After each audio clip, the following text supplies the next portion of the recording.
السلام علیکم ورحمۃ اللہ تعالی وبرکاتہ۔ الحمد للہ الواحد المتفرد المتنزه عن صمات الحدوث والعيوب والنقصان، الذي جعل رسوله سيدنا محمدا صلى الله عليه وسلم عالما بالكليات والجزئيات مما يكون وما كان، وأوجب التصديق بنبوته صلى الله عليه وسلم على كافة الخلق من الملك والجن والإنسان وغيرهم من الموجودات التي لا يعلم إحصاءه إلا ربها القادر الجبار الحكيم المنان، والصلاة والسلام على سيد الإنس والجان وعلى آله وصحبه في كل لمحة ونفس وآن. أما بعد، فأعوذ بالله من الشيطان الرجيم. بسم الله الرحمن الرحيم. ما كان محمد أبا أحد من رجالكم ولكن رسول الله وخاتم النبيين.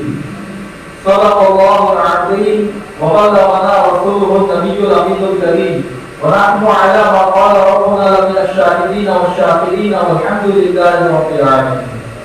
إن الله وملائكته يصلون على النبي يا أيها الذين آمنوا صلوا عليه وسلموا تسليما. اللهم صل على سيدنا ومولانا محمد معدن الجود والكرم وآله وبارك وسلم صلاة وسلاما عليك يا رسول الله. مصطفیٰ ذات یکتا آپ ہیں، مصطفیٰ ذات یکتا آپ ہیں، یک نے جس کو یک بنایا آپ ہیں، اور ایک نے شرکت نہ رکھی ایک نے شرکت نہ رکھی ایک میں، ایک کی ایجاد یکتا آپ ہیں، اور آپ و گل میں نور کی پہلی کرن، جان آدم جان ہوا آپ ہیں، مصطفیٰ ذات یکتا آپ ہیں، یک نے جس کو یک بنایا آپ ہیں. اور اقبال نے امتناع و نظیر کے عقیدے کو اپنے انداز میں یوں پیش کیا کہ رخ مصطفیٰ ہے وہ آئینہ کہ اب ایسا دوسرا آئینہ، رخ مصطفیٰ ہے وہ آئینہ کہ اب ایسا دوسرا آئینہ، نہ ہمارے بس میں خیال میں نہ دکان آئینہ ساز میں، نہ ہمارے بس میں خیال میں نہ دکان آئینہ ساز میں. میرے محترم سامعین کرام، ابھی آپ نے ہم جس ملک میں رہتے ہیں اس ملک کے قانون کے حوالے سے کافی معلومات افزا باتیں سماعت فرمائی. اللہ تبارک و تعالیٰ سے دعا ہے کہ وہ مسلمانوں میں یہ شعور پیدا کریں کہ وہ اپنے حقوق کو پہچانیں اور اس تعلق سے جاننے کی کوشش کریں تاکہ بلا وجہ کا ڈر اور خوف ان کے دل سے دور ہو جائے. ایک بات کی پہلے میں وضاحت کر دیتا ہوں کہ تحریک فروغ اسلام کے جلسے میں آنے سے متعلق کچھ لوگوں کو یہ خدشات ہوتے ہیں، پتہ نہیں ان لوگوں سے جڑیں گے تو ہمیں کوئی خطرہ تو نہیں ہے، کوئی غیر قانونی کام تو یہ نہیں کروائیں گے، اس طرح کے خدشات اور وسوسے آتے ہیں. تو میں وضاحت کر دوں کہ تحریک فروغ اسلام نے کبھی بھی یہ نہیں کہا کہ تم قانون کو اپنے ہاتھ میں لو، کبھی بھی یہ نہیں کہا کہ تم قانون کے خلاف جا کر کوئی ایسا کام کرو جس کی وجہ سے تم اور تمہارے گھر والے پریشانی میں آئے. تحریک فروغ اسلام نے ہمیشہ یہی کہا ہے کہ ہمارے ملک کے قانون نے، جو اگرچہ غیر اسلامی ہے، ہمارے ملک کے قانون نے ہمیں بہت کچھ حقوق دیے ہیں، اور ان میں ایک حق یہ بھی ہے کہ اگر ہمارے دین کے خلاف کوئی بکواس کرے، ہماری کتاب قرآن مجید کے خلاف کوئی بکواس کرے، یا ہمارے نبی صلی اللہ علیہ وسلم کی شان میں کوئی توہین کرے، تو ہم اس کے خلاف احتجاج کر سکتے ہیں، ہم اس کے خلاف قانونی چارہ جوئی کر سکتے ہیں، ہم اس کے خلاف اپنی آواز بلند کر سکتے ہیں، ہم اس کی مذمت کر سکتے ہیں، اور اس معاملے میں ہم قانون کی روشنی میں جو کر سکتے ہیں ہمیں اس کا اختیار ہے۔ تو اگر آج مسلمان جو کر سکتا ہے وہ بھی نہیں کرے گا تو پھر ہماری آنے والی نسلوں کا کیا ہوگا؟ آگے تو زمانہ اور خراب ہونے والا ہے۔ آج مسلمانوں میں اتنا ڈر ہے، اتنا خوف ہے، تو پھر ہمارے آنے والی نسلوں کا تو اللہ ہی حافظ ہے۔ جو قومیں ڈرا کرتی ہیں وہ ختم ہو جاتی ہیں، مٹ جاتی ہیں۔ جو قومیں ڈرا کرتی ہیں وہ ختم ہو جاتی ہیں، مٹ جاتی ہیں۔ اور یہ حقیقت ہے۔ بہت پہلے کسی نے یہ کہا تھا، بچپن سے لوگوں سے سنتے آیا ہوں، جو ڈر گیا وہ سمجھو مر گیا۔ بات ہنسی کی ہے لیکن یہ بات حقیقت ہے۔ اور اگر کوئی یہ ٹھان لے کہ مجھے موت تبھی آئے گی جب میرا پروردگار چاہے گا اور اس سے پہلے مجھے مرنا نہیں ہے، میرے ساتھ جو بھی ہوگا وہی ہوگا جو میرا پروردگار چاہے گا، میرا پروردگار نہ چاہے تو کوئی میرا کچھ بگاڑ نہیں سکتا۔ یہ مسلمانوں کا ایمان ہے۔ اگر اس ایمان کو مزید مضبوط کیا جائے اور اس عقیدے کو ہر وقت ذہن و فکر میں حاضر رکھا جائے تو کبھی خوف اور ڈر محسوس نہیں ہوگا، اور ہم شریعت کے دائرے میں رہ کر ہر وہ کام کر سکتے ہیں جو ہمارے دین کے لیے مفید ہوگا، جو ہمارے مذہب کے لیے مفید ہوگا، جو ہمارے عقیدے کے لیے مفید ہوگا۔ ابھی قریب کچھ دنوں پہلے دلی میں تحریک فروغ اسلام کی طرف سے احتجاج کرنے کی کوشش کی گئی۔ پولیس والوں نے جنتر منتر تک پہنچنے تو نہیں دیا، لیکن اس کے باوجود اللہ نے پولیس والوں کے دلوں میں وہ ہیبت ڈالی کہ نہ پولیس والوں نے کسی کو گرفتار کیا۔ صرف پکڑ کر ڈیٹین کرنا الگ چیز ہے، گرفتاری الگ چیز ہے۔ نہ کسی کو گرفتار کیا، حراست میں لیا، اور نہ ہی کسی کا نام لکھا، اور نہ ہی کسی پر کوئی کارروائی کی، بلکہ وہ ہاتھ جوڑ کے کہہ رہے تھے کہ ہم آپ کو آپ کے خدا رسول کا وعدہ دیتے ہیں کہ آپ جہاں چاہے چلے جائیں، برائے کرم آپ جنتر منتر پر نہ جائیں۔ اس لیے کہ وہ جو لوگ نکلے تھے تحریک فروغ اسلام کے کارکنان اور ہمارے قائد کی قیادت میں، تو الحمدللہ وہ سب یہ سوچ کر نکلے تھے کہ ہم مصطفیٰ جار رحمت صلی اللہ علیہ وسلم کے دین کی ناموس کے لیے نکلے ہیں، اور ہمارا یہ قدم عین رضا الہی ہے، اللہ کی رضا کے مطابق ہے۔ اس لیے ان کو کسی چیز کا خوف نہیں تھا، نہ کوئی نام و نمود کا لالچ تھا، اور نہ کوئی شہرت چاہیے تھی۔ محض اللہ اور رسول صلی اللہ علیہ وسلم کی رضا کے لیے گئے تھے۔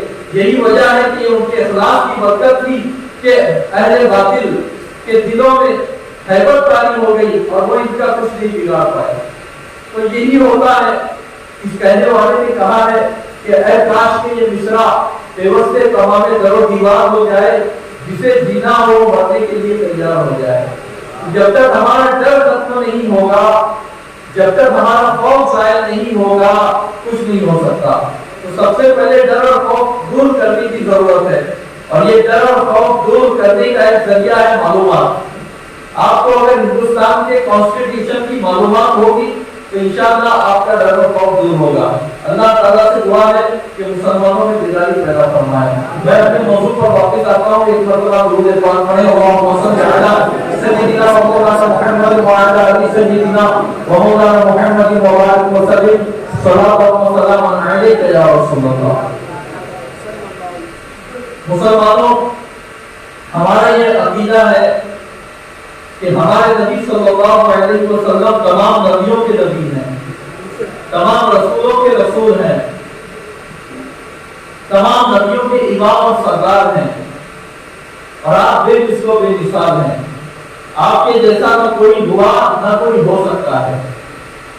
ایک ہے کہ حقیقت میں کوئی ہو، یہ بھی ناممکن ہے، اس کا بھی وقوع نہیں ہوا، اور ایک ہے کہ ہو سکتا ہے، یہ بھی ناممکن ہے، یہ تصور بھی محال ہے۔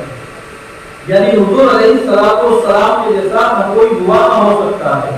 اسی کو عقیدہ امتناع نظیر کہتے ہیں کہ حضور علیہ السلام کا نظیر، آپ کا کوئی مثیل آپ کے جیسا نہیں ہو سکتا۔ اسی کو اقبال نے کہا، نہ ہمارے بسم خیال میں یعنی تصور میں بھی نہیں، نہ دکائے آئینہ ساز میں، یعنی نہ خدا کی اس کائنات میں کوئی ایسی مخلوق ہے جو حضور علیہ السلام کی جیسی ہو. آپ بے مثل و بے مثال ہیں. یہ ہمارا عقیدہ ہے. یہی وجہ ہے اسی لیے حضور علیہ السلام خاتم النبیین ہے. خاتم کا مطلب ہے وقت اور زمانے کے اعتبار سے آخری. خاتم النبیین کا معنی ہے وقت اور زمانے کے اعتبار سے آخری نبی. آپ کے بعد نہ کوئی نبی آ سکتا ہے نہ کوئی رسول آ سکتا ہے. آپ وقت اور زمانے کے اعتبار سے سب سے آخری نبی ہے. لہذا آپ کی شریعت سب سے آخری شریعت ہے. آپ کے اوپر اتری ہوئی کتاب قرآن مجید سب سے آخری کتاب ہے اور آپ کا یہ دین سب سے آخری دین ہے. اور یہی صبح قیامت تک کے رہے گا اور یہی صبح قیامت تک کے پیدا ہونے والے سارے مسائل کا حل ہے. کوئی نبی اور رسول نہیں ہو سکتا اس لیے کہ جو آخر ہوگا وہ یونیک اور بے مثال ہوتا ہے. اگر دو آخر ہوں تو سوال یہ پیدا ہوگا کہ ان دونوں میں سے کیا یہ دونوں ایک دوسرے کے آخر ہیں؟ اگر آپ کہیں کہ ہاں دو آخر ہیں مگر ایک دوسرے کا آخر ہے تو جس کا آخر ہوگا وہ آخر نہیں رہے گا، جو آخر ہے وہ رہے گا. یعنی آخر ایک ہی رہے گا. اور اگر کوئی کہے نہیں دونوں ایک ہی ساتھ ہیں، کوئی کسی کا آخر نہیں، تو پھر دونوں ہی آخر نہیں ہوں گے. اس لیے کہ ایک تو ٹوٹ جائے گا، ہر ایک سے دوسرا ٹوٹ جائے گا. تو معلوم یہ ہوا کہ جو آخر ہوگا وہ ایک ہوگا. قرآن نے کہا وہ خاتم النبیین کہ حضور علیہ السلام تمام نبیوں کے خاتم ہے. ایک قرات میں خاتم پڑھا گیا. خاتم یعنی ختم کرنے والا، خاتم یعنی جس کے ذریعے سے سلسلہ ختم کیا جائے. یہ دونوں معنی میرے مصطفیٰ صلی اللہ علیہ وسلم کی ذات میں موجود ہے کہ آپ کے تشریف لائے اور آپ نے تمام نبیوں کے سلسلے کو ختم فرما دیا اور پروردگار عالم نے آپ کو بھیج کر آپ کے ذریعے سلسلہ نبوت کو ختم فرما دیا. اور خاتم کا جو معنی میں نے ابھی عرض کیا، اس معنی پر تمام امت کا اجماع و اتفاق ہے. نہ صرف امت کے علماء کا بلکہ امت کے عوام کا بھی. تمام مسلمان چاہے جاہل ہو عالم ہو عوام و خواص سب خاتم النبیین سے یہی معنی مراد دیتے ہیں کہ حضور علیہ السلام زمانے اور وقت کے اعتبار سے آخری نبی ہیں اور آپ کے بعد کوئی نبی نہیں آ سکتا. اس بات پر اجماع ہے. حضرت امام غزالی فرماتے ہیں کہ یہ اجماع اس بات کی دلیل ہے کہ آپ خاتم ہیں اور یہ اجماع قطعی ہے اور مسئلہ ضروریات دین سے ہے. لہذا جو اس کا انکار کرے وہ بھی کافر ہے اور جو اس مسئلے میں شک کرے وہ بھی کافر ہے. بلکہ کوئی یہ کہے کہ نیا نبی تو نہیں آئے گا لیکن آ سکتا ہے، ممکن ہے، تو گویا کہ وہ یہ کہنا چاہتا ہے کہ اللہ کا کلام وہ خاتم النبیین غلط ہو سکتا ہے. اور 300 سے بھی زائد احادیث ہیں جو متواتر سے بھی اوپر اگر کوئی درجہ ہوگا تو اس درجے کو یہ روایتیں پہنچتی. 300 سے بھی زائد احادیث ہیں جو یقین اور قطع کا فائدہ دیتی ہیں، جن میں حضور علیہ السلام نے یہ کہا انا خاتم النبیین ولا نبی بعدی، میں تمام نبیوں کا آخر ہوں اور میرے بعد کوئی نبی نہیں. حضور علیہ السلام نے مثال دی کہ دیکھو اگر ایک معمار ایک کاریگر اچھی عمارت بنائے، خوبصورت عمارت بنائے، لوگ دور دور سے اسے دیکھنے آئے، اس کے چاروں طرف گھوم گھوم کر اس کی ڈیزائن اور اس کی صنائی کو دیکھے اور اش کرے، تعریف کرے، لیکن ایک اینٹ رکھنے کی جگہ چھوٹ جائے تو لوگ یہی کہیں گے کہ تعمیر کا سلسلہ ابھی مکمل نہیں ہوا. سنو، دیوار نبوت کی میں وہی آخری اینٹ ہوں اور میرے بعد کوئی نبی نہیں ہے. یہ مثال دے کر میرے آقا نے بتا دیا کہ خاتم یہاں مرتبے کے لیے نہیں ہے. ختمی مرتبہ جو قادیانی کہتے ہیں یہ مطلب نہیں ہے کہ مرتبے کے اعتبار سے آپ کے جیسا کوئی نہیں آئے گا لیکن کوئی نبی آ سکتا ہے، نہیں، بلکہ حقیقت اور واقعی کے اعتبار سے بھی اور وقت اور زمانے کے اعتبار سے بھی آپ سب سے آخری نبی ہیں اور آپ کے بعد کوئی نیا نبی نہیں آ سکتا. یہ ہمارا عقیدہ ہے. یہی وجہ ہے کہ علماء اہل سنت نے کہا کہ جو یہ کہے نبی تو آئے گا نہیں مگر آ سکتا ہے، آنا ممکن ہے، وہ بھی کافر ہے، اس لیے کہ وہ اللہ کے کلام و خاتم النبیین میں شک کر رہا ہے، اور گویا کہ وہ یہ سمجھتا ہے کہ اللہ کا کلام جھوٹا ہو سکتا ہے، اور جو اللہ کے کلام میں جھوٹ کا انکار مانے یہ بھی کفر ہے۔ تو جب یہود و نصارہ اور دشمنان اسلام کی ایمان پر کچھ مسلمان بننے والے ایجنٹوں نے یہ کہا کہ حضور علیہ السلام کے بعد بھی کوئی نیا نبی آ سکتا ہے اور آپ کے جیسا بھی کوئی ہو سکتا ہے، تو اعتراض ہوا خاتم النبیین۔ تو پھر کفر کو ثابت کرنے کے لیے انہوں نے ایک اور کفر گڑھا کہ اللہ نے جو خاتم النبیین کہا ہے یہ اللہ کا کلام ہے اور اللہ بھی تو جھوٹ بول سکتا ہے، ایسا عقیدہ کیوں گڑھا، یہ کفر کیوں گڑھا؟ تاکہ جو پہلے کفر بقا تھا اس کو ثابت کریں گے لوگ۔ لیکن اللہ تبارک و تعالی مرتبے بلند فرمائے علماء اہل سنت کے کہ جس وقت جب ان دشمنان اسلام نے مسلمانوں کے بھیس میں اور علماء اور مشائخ کے بھیس میں انگریزوں کے ان ایجنٹوں نے ان عقائد کا اظہار کیا تو اس وقت کے علماء نے بر وقت ایکشن لیا اور ان کا رد کیا اور کہا کہ حضور علیہ السلام بے مثال ہیں اور آپ کے جیسا کوئی اور ہو یہ محال ہے، ناممکن ہے، اور یہ محال ذاتی ہے، اور اللہ تبارک و تعالیٰ کے کلام میں بھی جھوٹ محال ہے۔ جو یہ عقیدہ رکھے کہ اللہ کا کلام جھوٹ ہو سکتا ہے وہ بھی کافر ہے، اور جو یہ عقیدہ رکھے کہ حضور علیہ السلام کے بعد کوئی نیا نبی آ سکتا ہے وہ بھی کافر ہے، اس لیے کہ نیا نبی آ سکنے کا عقیدہ یہ قرآن میں شک پیدا کرنے کو لازم کرتا ہے، اور قرآن شریف کا معاملہ یہ ہے ذالک الکتاب لا ریب فیہ، یہ وہ بلند مرتبہ کتاب ہے کہ جس میں شک و شبہے کی کوئی گنجائش نہیں۔ اب غور کیجئے اس عقیدے کو گڑھنے والا قاسم نانوتوی تو ابھی 100 سال پہلے پیدا ہوا، لیکن اس کا رد سینکڑوں سال پہلے ائمہ اسلام نے کر دیا۔ مثال کے طور پہ ہمارے مذہب شافعی کے خاتمۃ الفقہاء، خاتمۃ المحققین حضرت سیدنا امام احمد ابن حجر حیثمی مکی رحمۃ اللہ تعالی علیہ، ان کی کتاب مشہور تحفۃ المحتاج کی شرح المنہاج، تحفۃ المحتاج کی حیثیت علماء شافعیہ کے درمیان وہی ہے جو حیثیت علماء حنفیہ کے درمیان عالمگیری شامی اور فتاوی رضویہ کی ہے۔ حضرت امام احمد ابن حجر مکی فرماتے ہیں ردت کے بیان میں او جب وزا نبوت احد بعد نبینا کفر، کہ جس نے کسی کو نبی مانا ہمارے نبی کے بعد وہ تو کافر ہے، ہمارے نبی کے بعد کسی اور کے نبی ہونے کو ممکن مانے وہ بھی کافر ہے، وہ بھی کافر ہے۔ اور ہمارے فقہاء شافعیہ جب بھی کسی مسئلے پر کفر کا حکم لگاتے ہیں تو وہ متکلمین کے مذہب کے مطابق لگاتے ہیں۔ اس بات کو یاد رکھیے گا، فقہاء حنفیہ کا ایک مخصوص اسلوب ہے تفسیر کے باب میں، لیکن فقہاء شافعیہ متکلمین کے مذہب کے مطابق کفر کا حکم لگاتے ہیں۔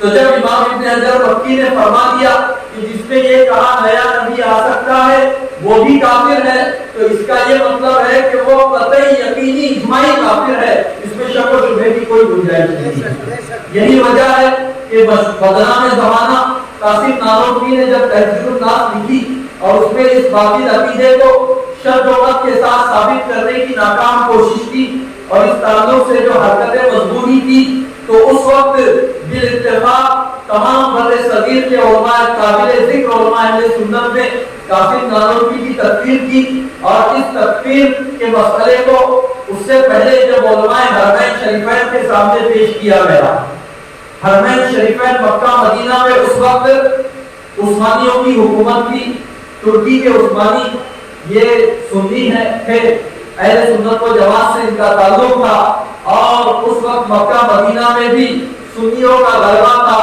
اور علماء اہل سنت کا غلبہ تھا، اور علماء کے فتووں کے مطابق وہاں پر عمل ہوتا تھا۔ تو اس وقت جب یہ مسئلہ علماء حرمین شریفین کے سامنے پیش کیا گیا تو بالاتفاق تمام سنی علماء حرمین شریفین نے، چاہے وہ حنفی ہو، شافعی ہو، مالکی ہو، حنبلی ہو، سب نے بالاتفاق یہ فیصلہ کیا کہ جو ایسا گندا عقیدہ رکھتا ہے وہ کافر ہے. ومن شک فی کفرہ وعذابہ کفر، اور جو ایسے کافر کے کفر اور عذاب میں شک کرے وہ بھی کافر ہے، کیونکہ مسئلہ بنیادی ہے، ضروریات دین سے ہے. لہذا قادیانی کافر ہیں، جو مرزا قادیانی کو نبی مانتے ہیں، اور جو ان کے کفر میں شک کرے وہ بھی کافر ہے، اس لیے کہ مسئلہ ضروریات دین سے ہے. اور میں آج قادیانیوں کا رد اس لیے کرنے کی سعادت حاصل کر رہا ہوں کہ بھیونڈی میں بھی قادیانی موجود ہے، آپ کے اپنے شہر میں موجود ہے. ہو سکتا ہے آپ میں سے بہت سارے لوگ آئے دن دیکھتے بھی ہوں گے مگر پہچان نہیں پاتے. یہ لوگ چھپے رہتے ہیں اس لیے کہ ان کی تعداد کم ہے، مگر قادیانی موجود ہے اور بہائی بھی موجود ہے. اور یہ لوگ جو ہیں ان میں جو کامن کفر ہے وہ یہی ہے کہ حضور علیہ السلام کے بعد وہ کسی اور کو بھی نبی مانتے ہیں. تو ہمارے آنے والی نسلوں کو بھی یہ بتانے کی ضرورت ہے کہ آج یہ دبے کچلے ہیں اور یہ جمہوریت کے نام پر پنپ رہے ہیں، کل یہ بڑھ بھی سکتے ہیں. ہم رہیں نہ رہیں، ہماری نسلوں کو معلوم ہونا چاہیے کہ جو ایسا باطل عقیدہ رکھے وہ کافر مرتد ہے، اور اگر اسلامی حکومت ہو تو وہ واجب القتل بھی ہے. اس وقت مسلمانوں پر لازم ہے کہ ایسوں کا رد کریں اور پوری طاقت لگا دیں جس طریقے سے ہو چاہے ہو، اور ان مرتدوں کا قلع کما کریں. یہ ہمارے لیے ضروری ہے. اور ختم نبوت کے سلسلے میں جو دیوبندیوں نے کردار ادا کیا ہے، بڑا گندا کردار ادا کیا ہے. آج یہ ختم نبوت کے ٹھیکیدار بنتے ہیں، لیکن قادیانی فرقہ بعد میں بنا. مرزا قادیانی نے نبوت کا دعویٰ بعد میں کیا. پہلے قاسم نانوتوی سے تحذیر الناس لکھائی گئی، آپ تاریخ دیکھیں. مرزا قادیانی نے نبوت کا دعویٰ بعد میں کیا. چند سال پہلے قاسم نانوتوی سے ایک عجیب و غریب کتاب لکھائی گئی، اور اس میں اس نے ایک ایسا عقیدہ لکھا کہ ویسا عقیدہ جو ہے کسی کا نہیں ہے، نہ کسی امام کا تھا، نہ کسی ولی کا ہے، نہ کسی فقیہ کا ہے، نہ محدث کا ہے، کسی کا عقیدہ نہیں. ایک عجیب و غریب بات کی، اور اس نے یہ کہا کہ حضور علیہ السلام کے بعد بھی کوئی نیا نبی آ سکتا ہے، معاذ اللہ رب العالمین. اور اس نے یہ باطل عقیدہ پھیلانے کی کوشش کی، لیکن یہاں علماء اہل سنت اپنی ذمہ داری نبھا چکے اور مسلمانوں نے اہل سنت کو صحیح عقیدہ بتا چکے. اب جب ان کا ایک پروگرام تھا انگریزوں کا کہ ہمیں کس طریقے سے مرزا قادیانی کو پروموٹ کرنا ہے، تو گراؤنڈ بنانے کے لیے، میدان ہموار کرنے کے لیے تحذیر الناس کو لکھوائی اور چھپوائی گئی. اگرچہ اس میں وہ کامیابی انہیں نہ ملی، لیکن پلان کے مطابق انہوں نے عمل کیا. اور کچھ سال کے بعد مرزا قادیانی آیا اور اس نے کہا دیکھو قاسم نانوتوی نے کہا آ سکتا ہے نیا نبی، دو میں آ گیا. کیا اس میں حرج اور تعجب کی بات ہے؟ لیکن علماء اہل سنت پہلے ہی اس باطل عقیدے کا رد کر چکے تھے، اس لیے مرزا قادیانی کے متبعین کی تعداد بڑھ نہ سکی، بلکہ بڑی ذلت ناک موت کو مرا ہے. اس کی بھی ایک الگ داستان ہے. المختصر، جب پاکستان میں یہ فتنہ بڑھنے لگا، پروان چڑھنے لگا، تو وہاں کے علماء اہل سنت نے بالاتفاق کورٹ میں ایک مقدمہ دائر کیا اور یہ اپیل کی کہ قادیانی جو ہے ان کا عقیدہ اسلام کے خلاف ہے اور یہ مسلمان ہو ہی نہیں سکتے. جو حضور علیہ السلام کو آخری نبی نہیں مانتا وہ مسلمان کیسے ہو سکتا ہے؟ لہذا انہیں غیر مسلم اقلیت قرار دیا جائے، کوئی اسلامی فرقہ انہیں نہ قرار دیا جائے. اس سلسلے میں، اس کوشش میں دیوبندی بھی آگے بڑھے کہ ہاں ہم بھی یہی کہتے ہیں کہ قادیانیوں کو غیر مسلم اقلیت قرار دیا جائے. اس سلسلے میں شیعہ بھی آگے بڑھے، اس سلسلے میں دوسرے فرقے بھی آگے بڑھے. اس وقت جب کورٹ میں سماعت ہو رہی تھی تو حکومت کے بڑے بڑے عہدیدار قادیانی ہو چکے تھے اور وہ لوگ چاہتے تھے کہ قادیانی کیس جیت جائے، کیس نہ ہارے. اس سلسلے میں بہت بڑی چوٹی کا ان لوگوں نے زور بھی لگایا، پیسہ بھی لگایا. ایک مقام وہ آیا کہ جب قادیانیوں کے نمائندے نے کہا کہ تم لوگ سنی اور یہ دیوبندی اور یہ شیعہ وغیرہ سب ہمیں غیر مسلم اقلیت ثابت کرنا چاہتے ہو اور تم پورا ایک ساتھ ہمارے خلاف آئے ہو، دیکھو یہ تمہارے ہی گروپ کی ایک جماعت ہے یہ دیوبندی، اس جماعت کا سرپیر ہے قاسم نانوتوی، اس کی ایک کتاب ہے تحذیر الناس. اس میں اس نے لکھا ہے کہ نیا نبی آ سکتا ہے. جب آنا چلنا اور عقل ممکن ہوا تمہارے نزدیک